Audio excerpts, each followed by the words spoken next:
My name is Rafe and welcome to Find Facts. Today on the list is 10 fascinating facts about the Spanish conquistadors. Although the Conquistadors' arrival in the New World has been celebrated by many, it was far from a noble quest. Their arrival in the Americas did lead to further exploration and discovery, but at significant cost. The Spanish conquistadors were a brutal group of colonizers that managed to make the King of Spain very wealthy by robbing the natives of their fortune and lives.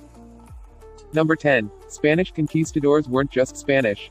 A little-known fact about the Spanish conquistadors is that they weren't all Spanish. Some men, seeking gold, joined courts and Pizarro from other countries.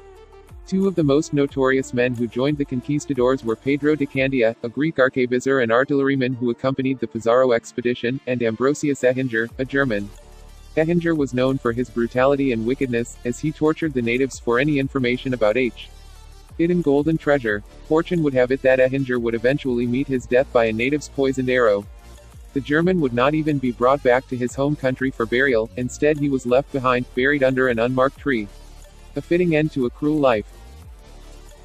Number 9. The Countless Atrocities. A startling fact to digest is that a century after the conquistadors arrived, 80% of the native population had died. And while the majority died of disease brought to the New World, that should not discount the many that met their end by the sword. The conquistadors were responsible for countless atrocities that would make even the Aztec gods squeamish. In Mexico, Hernán Cortes ordered the Cholula massacre while Pedro de Alvarado ordered the Temple massacre. The Cholula massacre was a brutal statement by the conquistadors as to who was now in power. Cortes assembled the nobles of the city and accused them of treachery before massacring the unarmed men, women and children. Outside of the city, rival native factions attacked, leaving the city in a state of panic.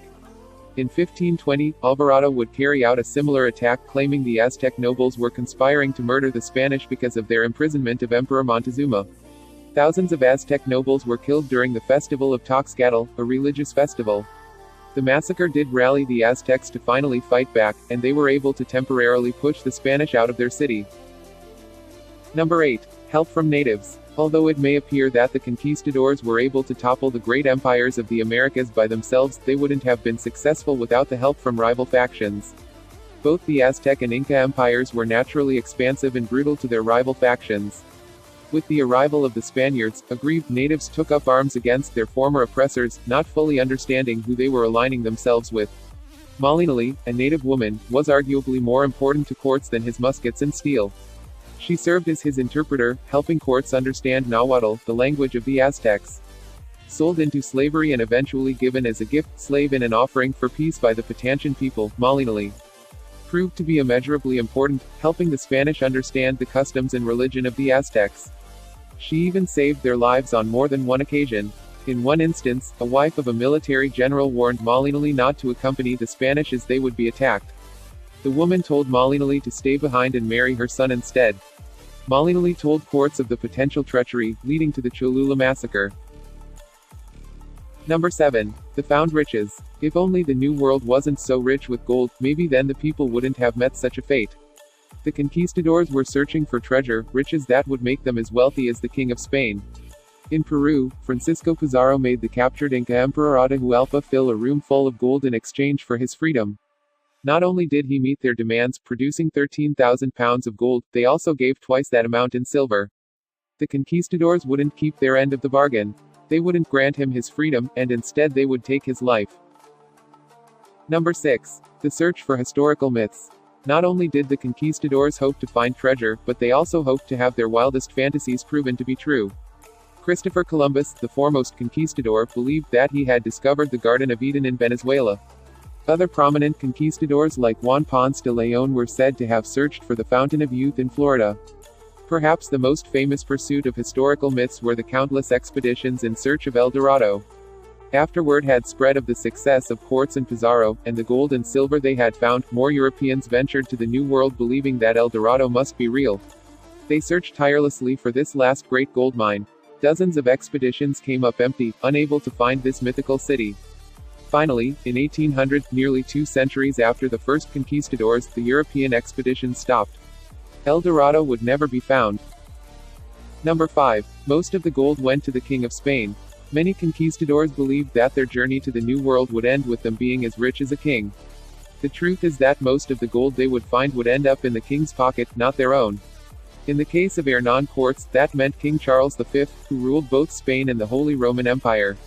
His men were the ones who really got the short end of the stick, of course. After Charles took his cut, and Cortes and the other nobles had taken theirs, the crew wound up with just 160 pesos worth of gold. Cortes's men were certain that he had hidden a large sum of gold from them, but without any means of proving it they were left with their small sum. Pizarro's army did far better, receiving 45 pounds of gold and twice that amount in silver. Number 4. The spread of religion. Many of the conquistadors were very religious, particularly Columbus, who was so superstitious that when the ship's crew turned the half-hour glass, they sang out, "Blessed be the hour of our Savior's birth, blessed be the Virgin Mary who bore him, and blessed be John who baptized him." It's not surprising, then, that the conquistadors would make religious conversion part of their conquering of the New World. Disgusted by the natives' worshipping of idols and the practice of human sacrifice, they executed Native American priests and burned any texts of their religion. Not only did they burn their religious texts, but the conquistadors destroyed as many temples as they could. As a result of their efforts, the Aztec and Inca cultures are today widely lost. Number 3. The frequent battles between conquistadors. As a result of the early success of the conquistadors, more expeditions were commissioned by rich investors to find gold or slaves. Soon enough, the expeditions grouped into warring factions as the competition for the dwindling resources became fierce. Most conquistadors on these expeditions staked everything on the mission being successful. With everything on the line, should we be surprised that armed disputes broke out? In 1520, a battle took place between Hernan Cortes' outfit and Panfilo de Narvaez. After Cortes disobeyed several orders by Diego Velázquez, governor of Cuba, Velázquez sent Narvaez with about 1,000 soldiers to capture or kill Cortes. Despite having a smaller army, Cortes would win the battle and gain a substantial amount of men and weapons. Another major battle that broke out between conquistadors was the Civil War in Peru, 1537. Francisco Pizarro and Diego de Almagro would get into a bitter dispute over the riches in Peru, with Almagro enraged at his former partner's greed and refusal to share the loot of the New World. On the advice of his men, Almagro returned to Peru to find the former occupied territory in open revolt. After fighting back the natives, Almagro enlisted the support of Pizarro's men. Initially, it seemed to work, but Pizarro would learn of their deceit and send a loyal army of Spaniards that would defeat Almagro and his army. Number 2. The slavery. Besides gold and silver, the conquistadors were looking for slaves. After conquering Tenochtitlan, Cortes replaced the cruelty of Aztec customs with the cruelty of European ones. A framework called encomienda was initiated where the local population was enslaved and exploited by the ruling Spaniards. Basically, it was slavery with a prettier name. The system was so brutal that even one Spanish friar protested the system, calling it cruel. As a result of the brutal system and the death caused by disease, the Spanish as well as other colonizers would begin to journey to Africa for slaves.